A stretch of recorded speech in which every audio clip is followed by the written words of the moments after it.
Um, sa tuwing nag-scroll ako dito sa TikTok, lumalabas palagi si Atty. Claire Castro.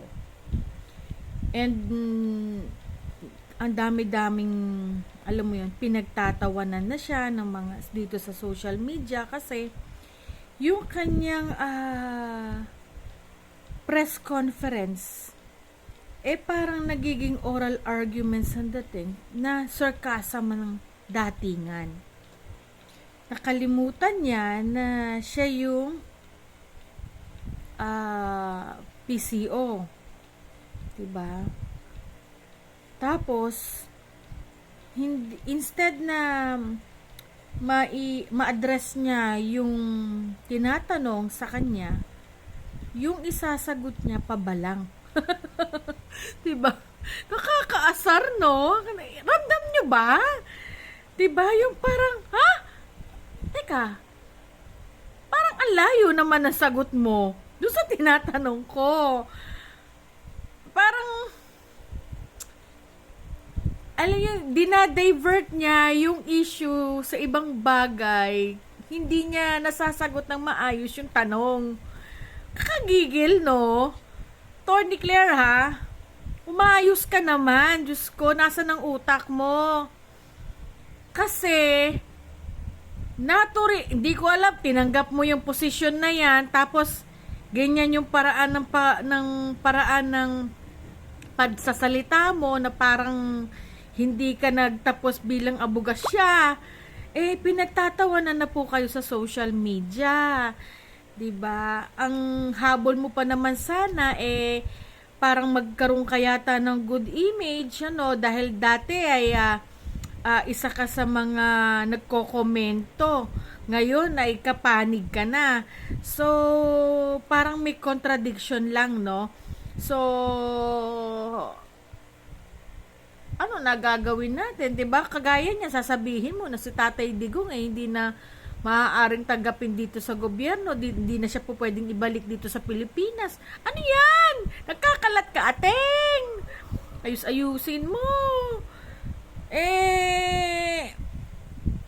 Wala sa hulog Kakaumay. 'Di ba? Nagiging laughing trip ka ng mga Filipino.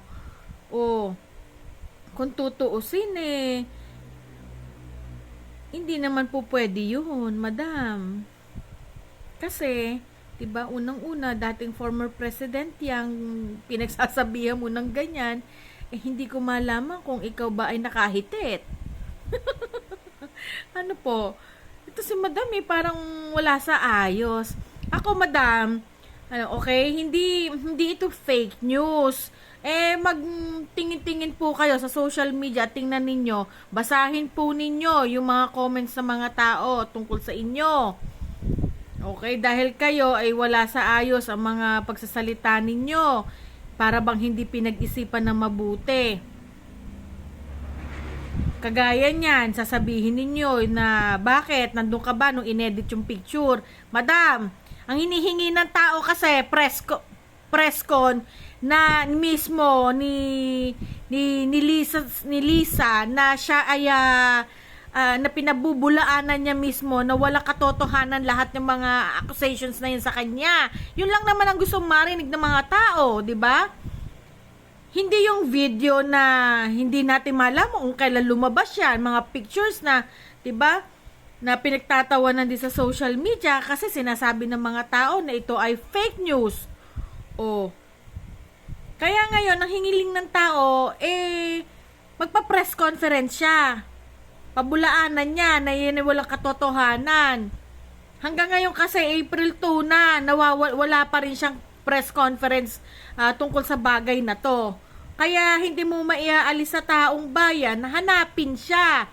'Di ba? Lalo na nagkaroon ng ganyang issue sa ibang bansa, sa Amerika. Kasama siya nung taong namatay bago ito nawala sa mundo. Ano gagawin natin ngayon niya? Syempre hahanapin, 'di ba? Part siya ng entourage. Yung taong namatay. Ano na ngayon? April 2 hanggang ngayon, yung mga video-video nyo, puro palabas. Talaga sablay yung mga oral arguments mo na bakit nandun ba sila nung inedit yon. Madam, hindi naman tanga ang mga tao, kitang-kita naman. 'Di ba? Magpo-post kayo, nawawala yung isang tenga. Kundi man nawawala yung kamay o yung paa. Oh. Kaya hindi ko alam kung saang saang utak galing ang mga sinasabi mo. Wala ka sa ayos. Tapos para kang bangag na nakikipag-away ka dyan habang nagpapa-press conference ka. Yun lang ang masasabi ko sa'yo, no? Ayusin mo. Okay. Bye!